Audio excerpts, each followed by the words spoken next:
episode 91 of the Can Mayonnaise Kill a Jedi podcast. We are 8 away from episode 100. You don't need to I remind am your me, co-host, Hannah. Darth Celine. And I am your main host, the Artificial Dragon. And yes, we are creeping closer and closer to our 100th episode. Oh boy, it's going to be a doozy, that's for certain, Hannah. We shall see, my friend. We shall see indeed. But anyway, welcome to another episode of a podcast, everybody. It's going to be a very interesting episode. Hopefully we have a lot of nice juicy topics, or I should say subjects on this particular topic we're going to be talking about. But before we get into that, we're going to do the obligatory self-promotion. If you guys love our content, we have a Patreon at patreon.com/canmail. Once again, that's patreon.com/canmail. You can contribute to any amount, the lowest being $2 and the highest being $10. We have a little Discord community in the making. Join us where you can talk general Star Wars lore, share memes, and just have a fun time with me and Hannah complaining about life together. Yep. Yeah, always a fun time here. And of course, this month's Patreon art piece, we have a sexy Cad Bane in that new art style made by our lovely Patreon artist, a name that I can't remember at the top of my head, but I just like to call them Z. Insert here. Yeah, insert the artist's name here. But anyway, they did a wonderful job, and I am looking forward to this month's Patreon art piece, which will be diving into a SWTOR companion character. That as of now, which is going to be done before we ever post this episode, yeah. The vote has 4 hours left? 3? I believe it's, 3 hours left. So, yeah, it's going to be way overdue by the time I upload this episode. Sith waifu is in the fucking lead, though, so let's go! But speaking of that, I know I already made a post about it in the YouTube channel, but once again, the SWTOR companion tier list is currently our second most popular episode on the podcast. I am absolutely blown away by that, honestly, because the Twi'leks held that spot forever. Yeah, they did. The local fan service raised. Everybody wanted a piece of a Twi'lek ass, but now they want a piece of a tier list. I am honestly so happy that has gotten that far. Yeah. Because it was my idea. It was all your idea, Hannah. And, I'm glad that the new update at least has rekindled everybody's love for the game. Exactly. Because you can make purple Twi'leks now. Yeah, always a fun time for all the SWTOR fans out there. And it's actually pretty encouraging. It makes me want to do future tier list episodes like this. Segueing into SWTOR. Yeah. Support Celine's Cantina. Indeed, support Celine's Cantina. There's been a couple of new developments over there, including the commission of one of your characters. I commissioned the artist Fraulein on Tumblr, and she was very kind enough to make me a sketch, because all she can do right now is sketches with accent colors, because she, unfortunately, her equipment broke, so she's doing hand-drawn sketches, but still, amazing work. Thank you again so much. And even though it was really cheap, I threw in a few extra dollars because of how much I appreciated the work. Yeah, exactly. It's always nice to give your support to artists who... Yes. So not only support them, but support Celine's Cantina. Indeed, support Celine's Cantina. And my inbox is currently empty. Yeah, it is. I'll throw you a couple of questions when I give a chance, Hannah. Don't you worry. I just sent you the links in there. Thank you. And before we resume to our topic, I'm going to give a shout out to all of our highest tier patrons. We have Alan Lee, Alan Martinez, Y Wolves, Darth Vapor, Dr. Emboss, Gobez, Lee Fott, Milo, Stardust, and Tristan H. Thank you, everybody, so much for supporting our podcast for the past 3 years, and now we have the countdown to our 100th episode, and thank you. Make sure you stick around for more content like this. We still need to figure out exactly what we're going to do. Yeah. But throw in some suggestions. Maybe we'll see who gets lucky. Yeah, we shall see. But with that out of the way, Hannah, what are we going to be talking about today? I'm starting off with this quote. Go for it. From the ever beautiful and beloved Darth Treya. Yeah. It reads as this. Korriban shall be as it always was. A graveyard for the darkest of the Sith Lords, still whispering within their tombs. It shall always be a source of evil, spawning threats throughout the millennia. Indeed, if it wasn't obvious by the quote, we are talking about the ancient homeworld of the Sith. Korriban! Korriban, yes. I fucking love this planet! The most evil planet in all of Star Wars, arguably. There are more evil places out there. You've got Ziost, fucking Biss, fucking motherfucking Exegol, yada yada yada. Oh, motherfucking Exegol. It's such a cool ass name, but But yeah, it's been a good while since we did a planets episode, and I think it's a nice return to form with the Korriban episode. This was my suggestion. It was your suggestion. And yeah, we've talked about Korriban in the history of the Sith. But we never talked about the planet itself. Not the planet itself, no. Korriban, if there is a planet out there that is famous in the same regard as character famous, Korriban would be one of them. Otherwise known as quote-unquote Moraband. Moraband, yes. So stupid. I'm going to say that is stupid multiple times in this episode. Well, I mean, there's actually kind of a lore reason, because as with a lot of places in our own history, they do have different names that are given by different cultures over millennia. I know. Like Moraband, a lot of people say modern scholars call Korriban Moraband, even though George Lucas wanted to change the name a little bit. But I think it's acceptable to name it Moraband in some circles, Korriban in others. And there's actually a third name that was named by Zim the Despot, which is called Pesegam. Pesagam. Fuck you. No, it's Korriban. Yeah, it will always be Korriban, but I think there's a nice little lore reason of why it has different names. Yeah, cool. Otherwise, still, fuck you. No, it's Korriban. Fight me. But yeah, for anybody that's been living under a rock or are still new to Star Wars, Korriban is the ancient homeworld of the Sith. And not just the Sith, the ancient Sith. Yeah, the race of Sith, as well as the order of the Sith. Nowadays, it's basically like a graveyard world where modern Sith go there for pilgrimages, speak with just like they do with Tython. Yeah, pretty much. Go there to speak to the spirits of the Dark Lords or plunder it for its riches, because whatever the fuck is left.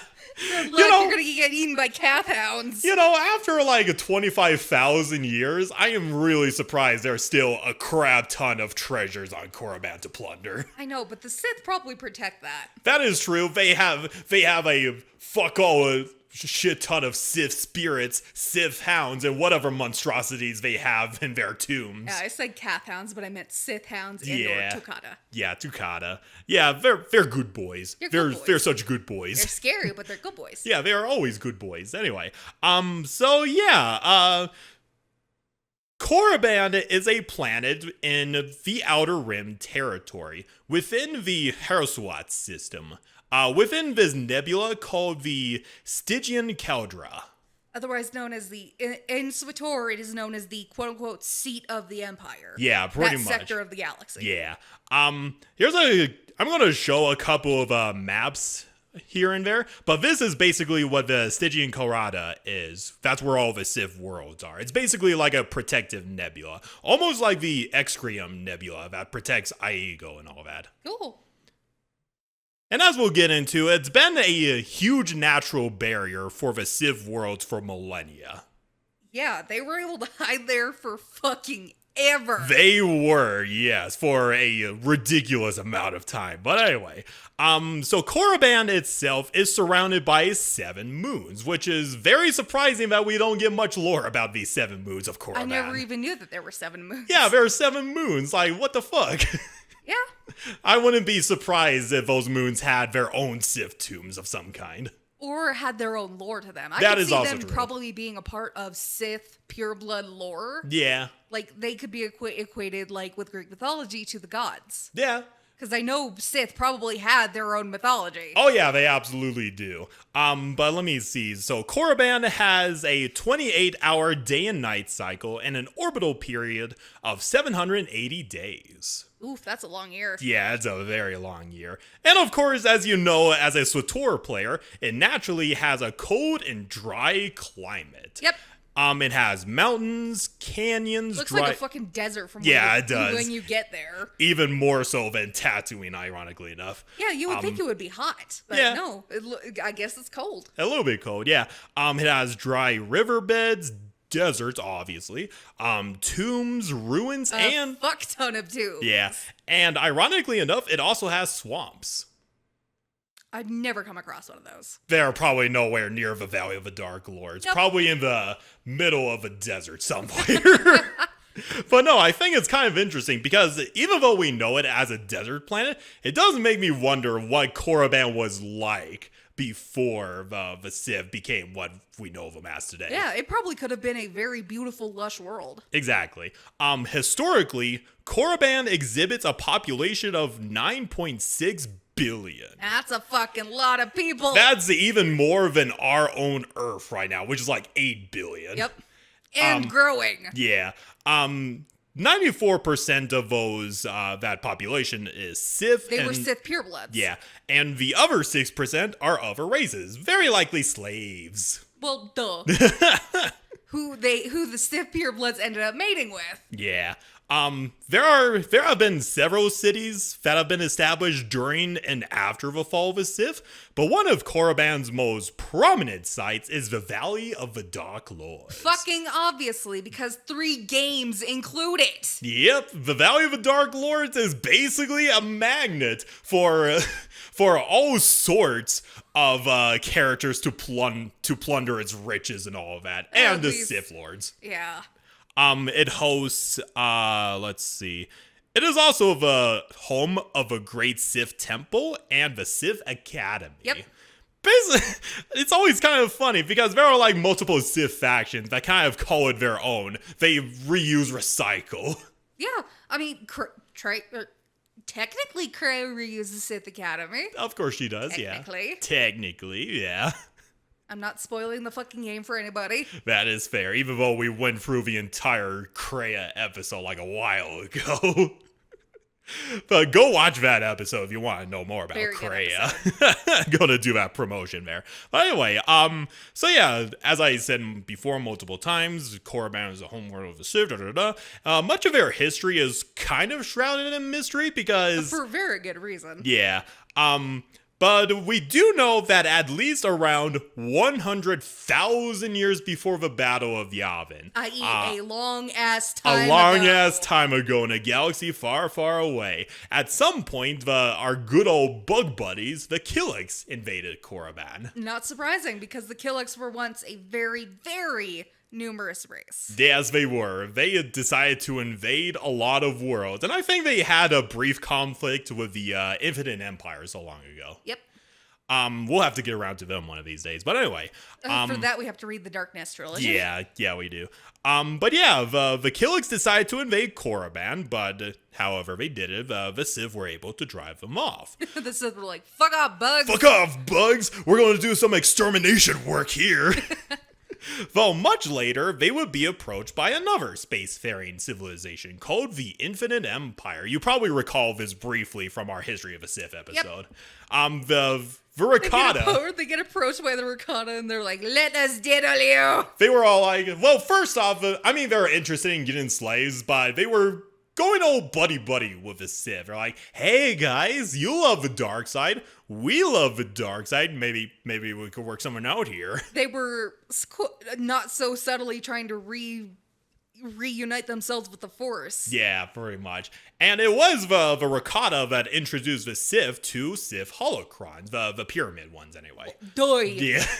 Yeah. But yeah, over time, they were being buddy-buddy with the Sith, but then they slowly converted them into their slave race to build all of their mighty war machines and all of that. Yep, as the Rakata did with every race that was not them. Exactly, which leads us to one of the original great leaders of the Sith. King Adus. King Adus, I heard it pronounced as King Adus, but however you look at it, he is a very significant figure in Sith history. Well, of course, he was, as far as we know, the first and only, quote-unquote, obsidian black Sith pureblood. Yeah, and not to mention, he was the guy who coined the term Sith Ari, which is basically the chosen one of the Sith. Yeah, the Sith Ari is fucking cool. It is pretty cool. And yeah, King Adus, we only have one canonical picture of him, but he looks badass. I know, right? With his armor. sick-ass black armor, that red cape, and the giant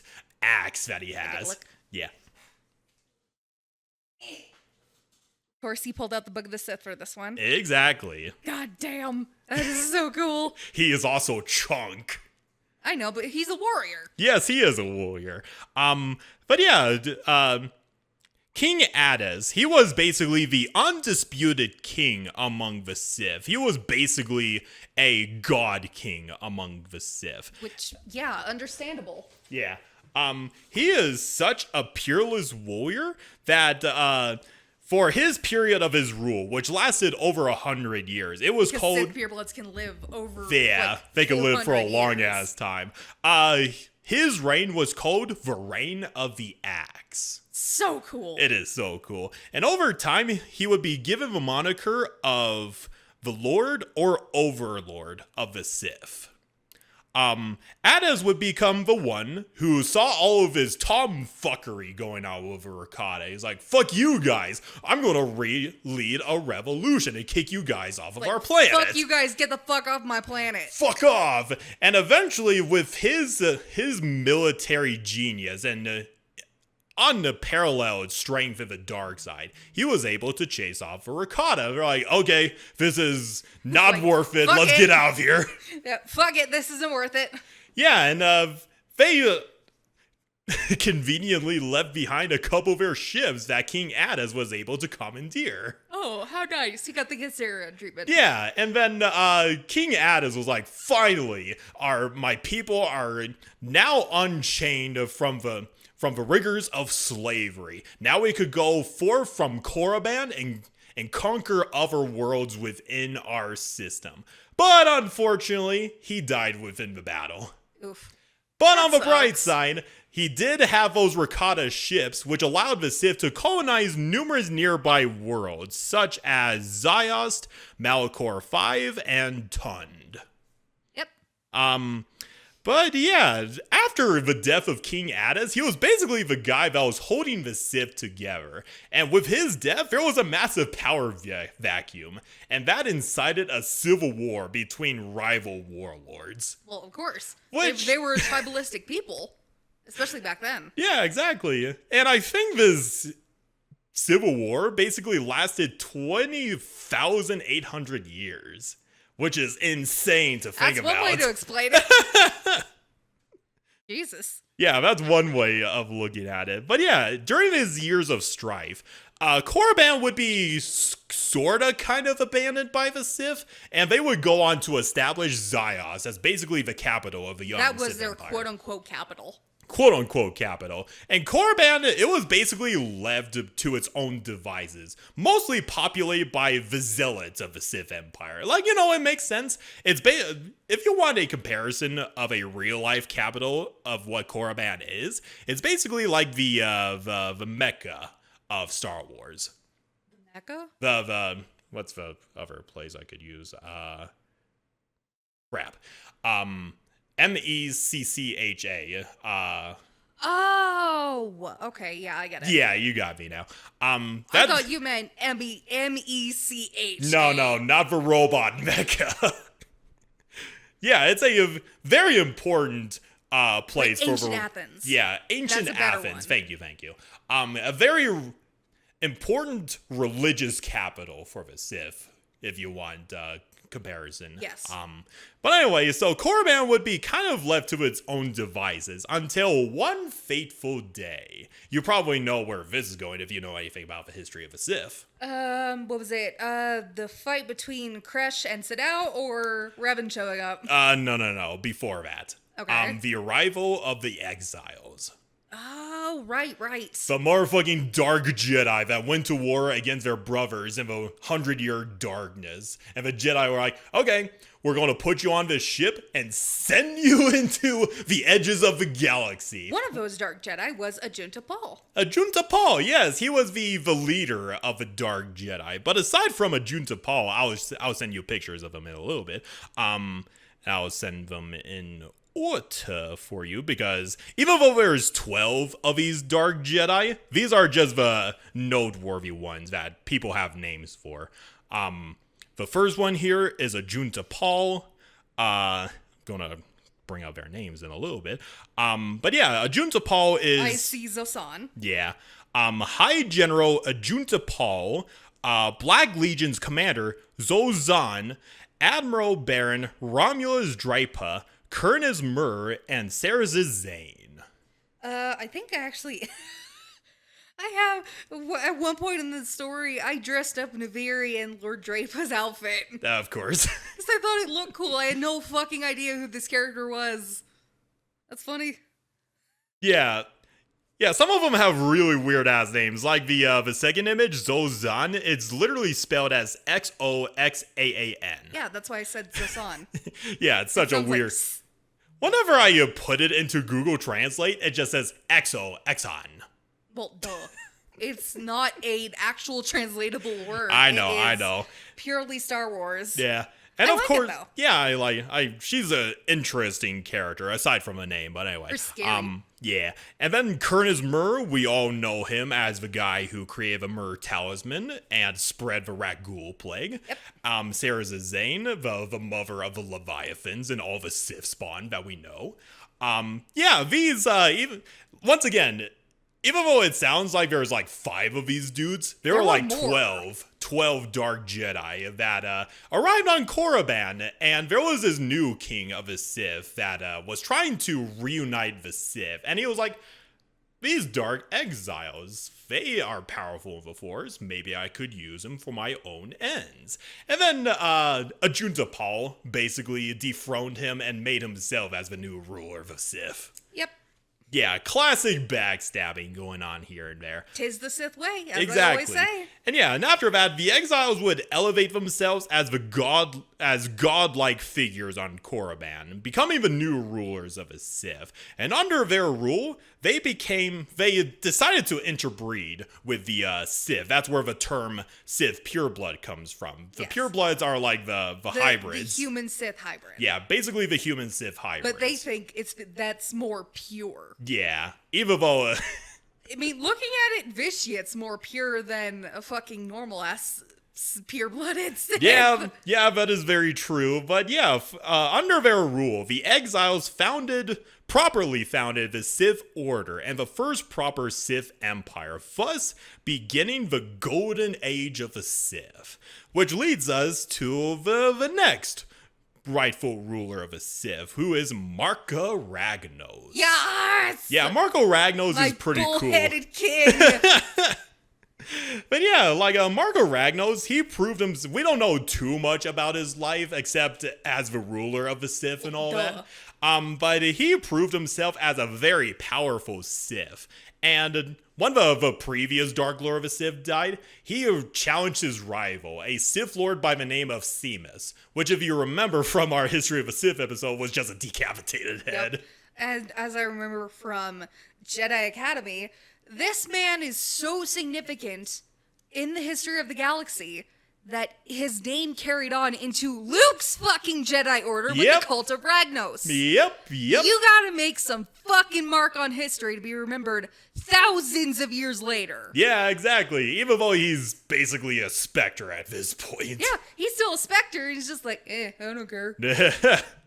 And Marka Ragnos, he ruled the Sith Empire for over 100 years, spearheading many campaigns within Sith space and conquering many of his rivals. Until his death in 5000 BBY, which his death also marked the end of the golden age of the Sith. Oh, guess who's coming up now? Naga Sidal. Naga Sidal in the corner. Just like that motherfucking meme I can't remember at the top of my head. He's also getting ready to run away like a bitch. Yeah.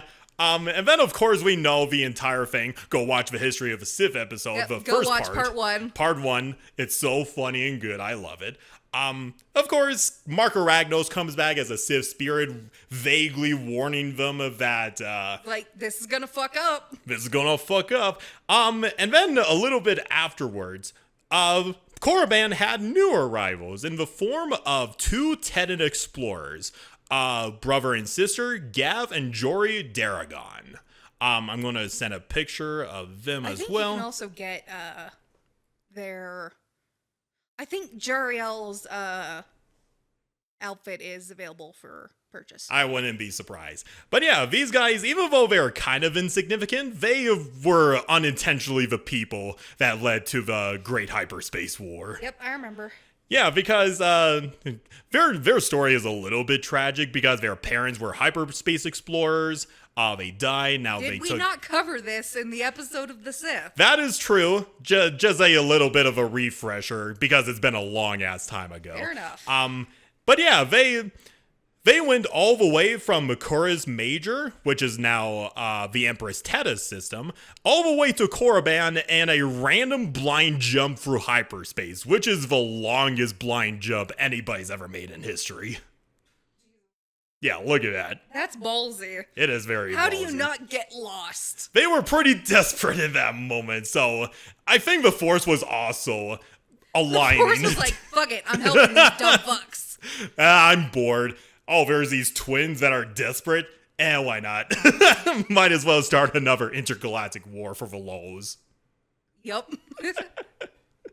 But yeah, then we know about the Great Hyperspace War. Naga Sadao found an opportunity with the twins, attempted a galaxy-wide invasion with his army, nearly succeeded until one of the twins destroyed his Sith meditation sphere. Yep. And now, he led the Republic directly to Korriban. He got the fuck out of Dodge, and the Republic decided to commit a massive genocide against the Sith race in Korriban, destroying many of its dark ruins. Yep.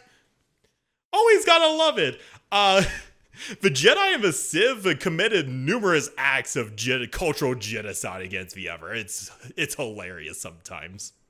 Who's the real bad guy of this situation? Exactly.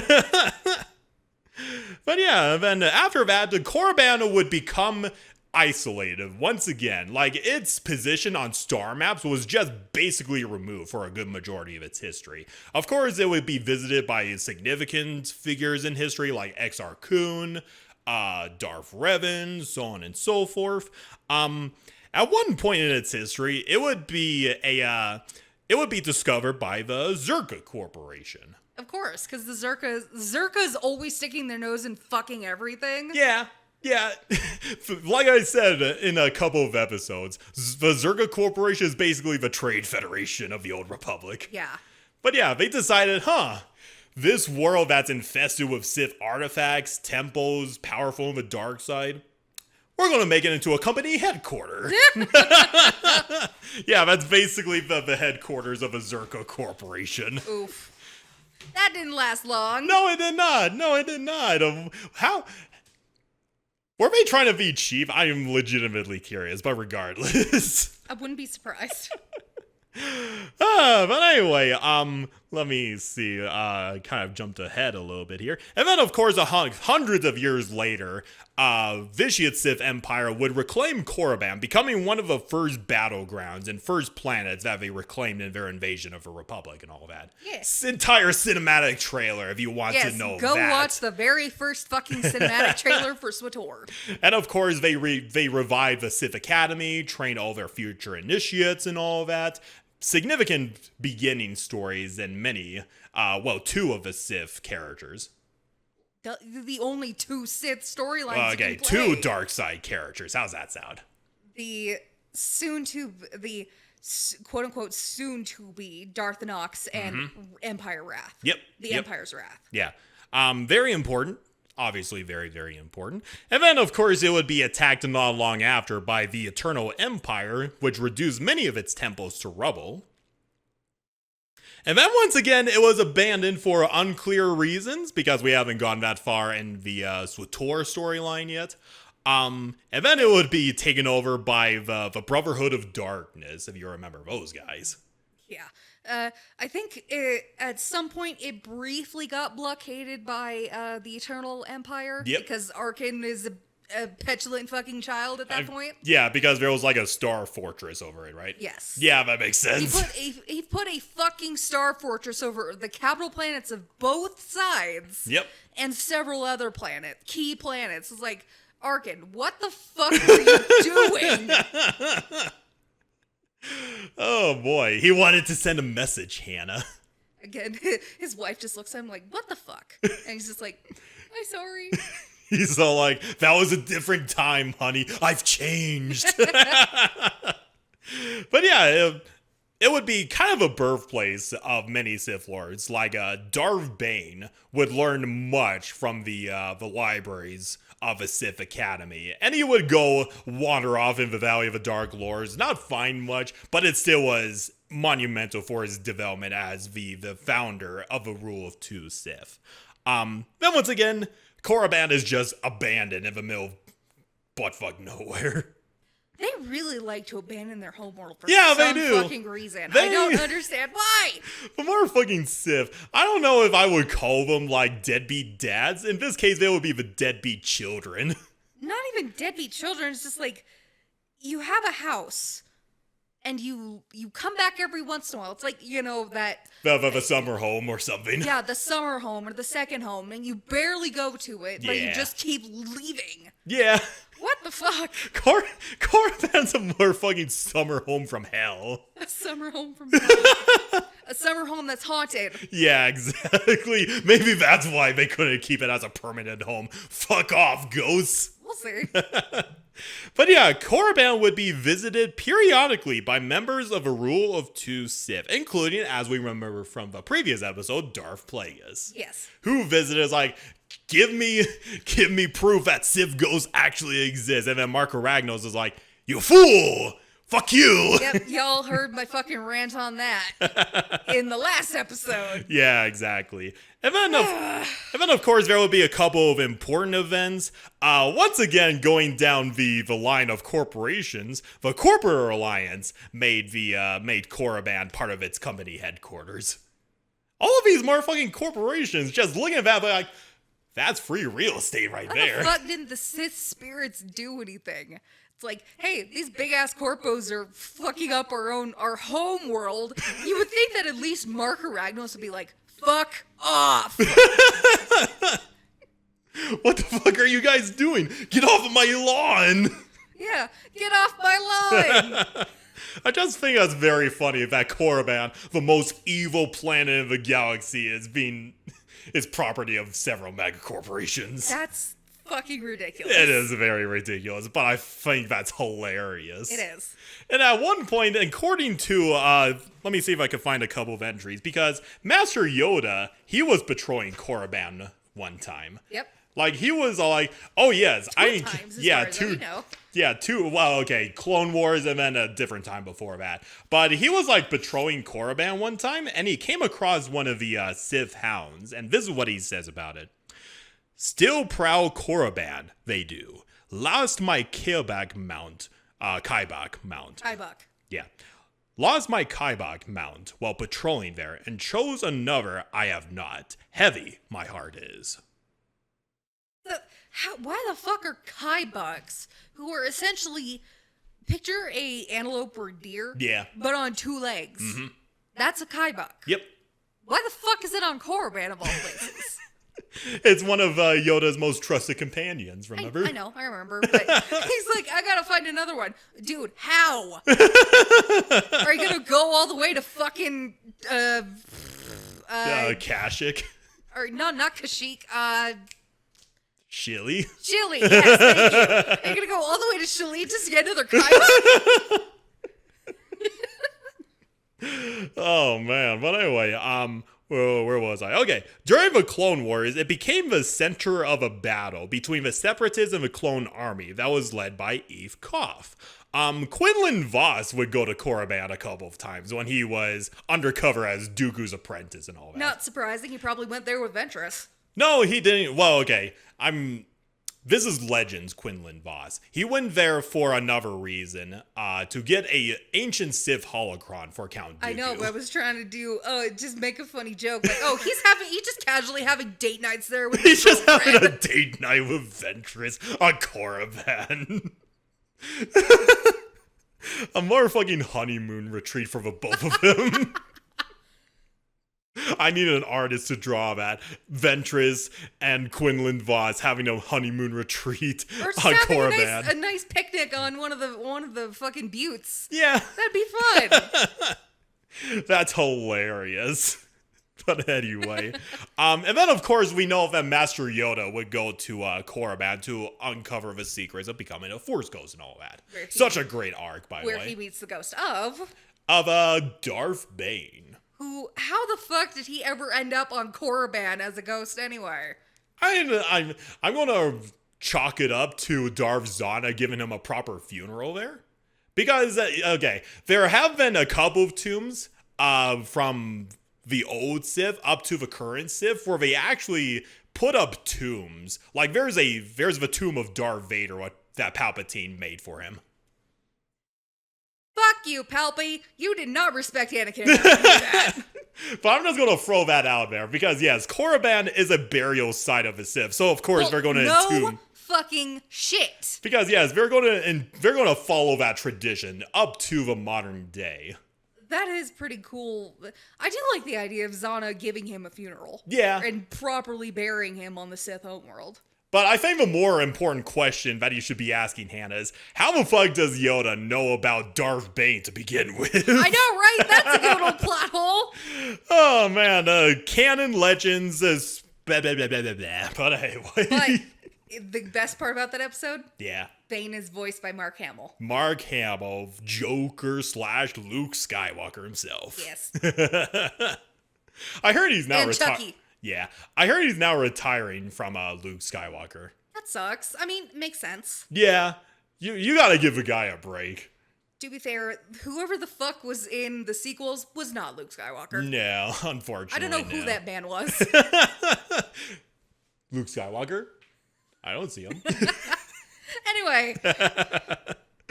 But yeah, let me see. So, going to fast forward a couple of years during the Galactic Civil War, at some point, Palpatine was just making his pilgrimage to Korriban. And then this, I think it's dived into a video game somewhere, but basically, Palpatine was just chilling in one of the Sith tombs, and then the motherfucking Rebel Alliance comes in. What's up, bitch? We're gonna trap you here! Fucking what? So basically, this group of rebels called Renegade Squadron isolates Palpatine in one of the tombs and got aboard his shuttle to get the plans of the second Death Star or whatever. They're like, okay, cool, we got what we need. Bye! That didn't work, did it?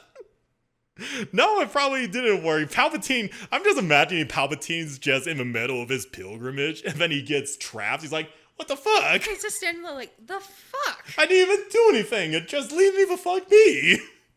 Oh, quickly going back to Mark Hamill. He's going to be in The Long Walk, the new adaptation of the Stephen King book, as, I think, the villain. Interesting. Looks so good. I cannot wait to see it. I'll have to take a look after we're done recording. That sounds very interesting. The preview looks great. Anyway. Fucking squirrel moment over. Yeah, anyway. Okay, gonna fast forward a little bit as well. And during the reign of the New Republic, Korriban would be visited, as you mentioned before, visited by a cult called the Disciples of Ragnos. Yep. Yeah, it's a very important point of a Jedi Academy video game, as you pointed out before. I'm only like 6 levels in. Yeah. That fucking speeder level is bullshit. Oof. Whatever I don't remember the fucking planet, but that speeder level is bullshit. Yeah. I hate it. Have you met the leader of the Disciples of Ragnos yet? No. Yeah. Her name is Taven Aximus, and this is what she looks like. I don't know, she kind of reminds me a little bit of a Night Sister. Just a bit. Just a little bit. The markings on the Night Sisters are obviously different, but Yeah. she could fit in with one of the witches on Dathomir. Yeah, just she not could. the Night Sisters. Yeah. So she is a dark Jedi that founded the Disciples of Ragnos. And of course, classic bad guy thing. She wants unlimited power. And I think at she is basically the final boss of a Jedi Academy game where she gets possessed by motherfucking Marco Ragnos himself. Oh, that's going to be so much fun to try Yay! and beat if I can ever get past the stupid fucking speeder level. But yeah, and then after that, it's visited by a couple more individuals. I think Lumia visits it a couple of times. And of course, in the Legacy era, well, before the Legacy era, jumping forward to the Legacy era, it would be the foundation of a new order of Sith called the One Sith. They were founded by this guy named Darth Krayt, who was just creating his one Sith under the surface of Korriban itself for like the past 100 years or so.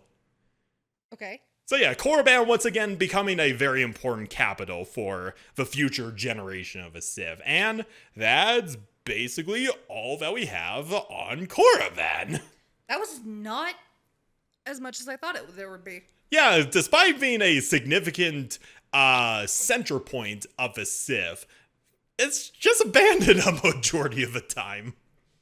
Well, let me see That's if a shame. It's such a good planet. It is such a good planet. Honestly, I wouldn't mind just chilling in one of the ruins, just trying to see if I could talk to Marco Ragnos. That is true. Well, I mean, okay, there's a couple of points in like the canon side of things where Dr. Aphra does visit Korriban a couple of times for like Sith relics and shit. Interesting. So yeah, Korriban is actually a canonized name in canon. Yeah, but fucking Moraband. Give me a Moraband. fucking break. But anyway, let me see if I could go through a couple of things here. Here's a nice little quote that Darth Sidious says about Korriban. Korriban has lost potency over the past 7,000 years, but it still whispers of dark secrets.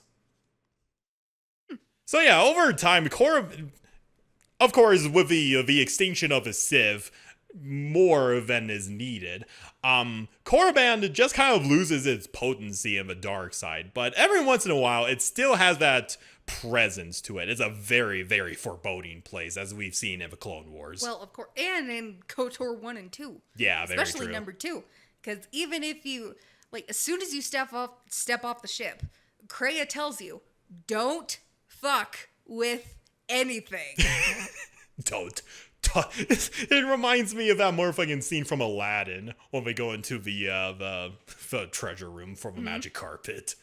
Just don't touch anything. And if you do touch it, you get attacked by Hisses. Yeah. Hisses. And she's like, are you fucking stupid? Did I not just tell you don't touch anything? And of course, Krayt influence, loss. Yeah.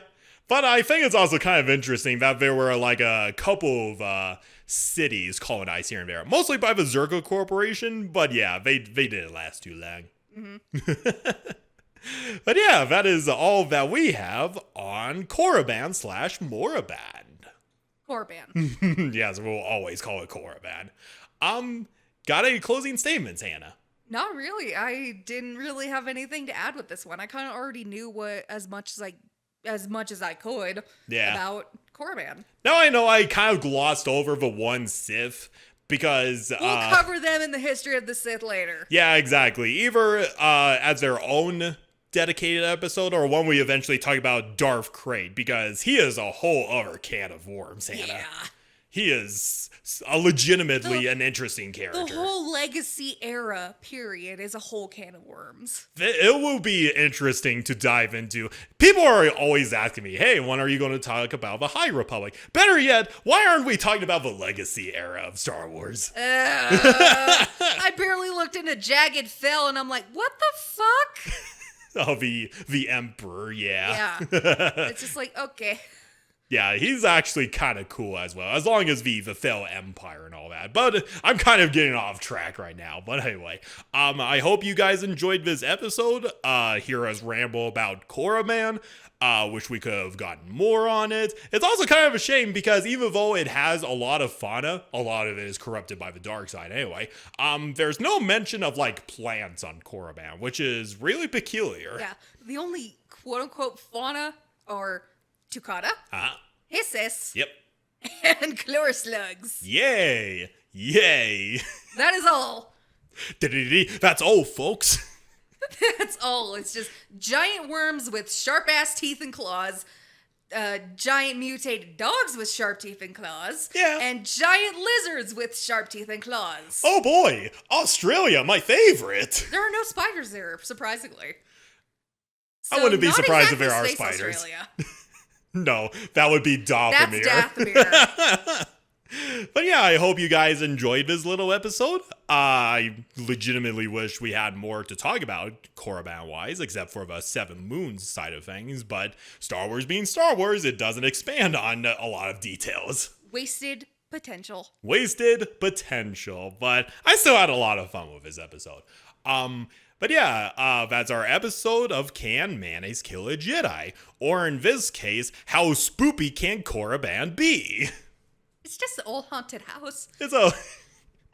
It's just a big old haunted house. You know, now that you mention it, I wouldn't mind a Star Wars horror film that takes place entirely on Korriban. That would be fucking cool. What do you think? Would it be like the Mummy, the newer mummies, or something else entirely? Something else entirely. I picture more House on Haunted Hill. Yeah. Yeah, because that would work a lot better. Yeah.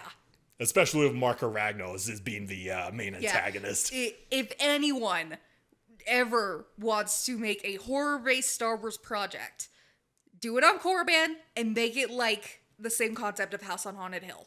Yeah. I will fucking love you for that. I would watch the shit out of that. Me too.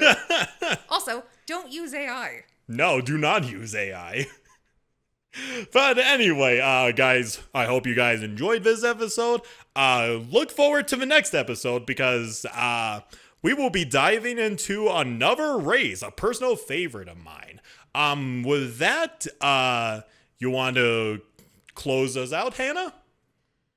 I'm not gonna say may the force be with you, but embrace the dark side, my friends. Embrace the dark side. With the force, these chains will be broken. Bye-bye! Adios!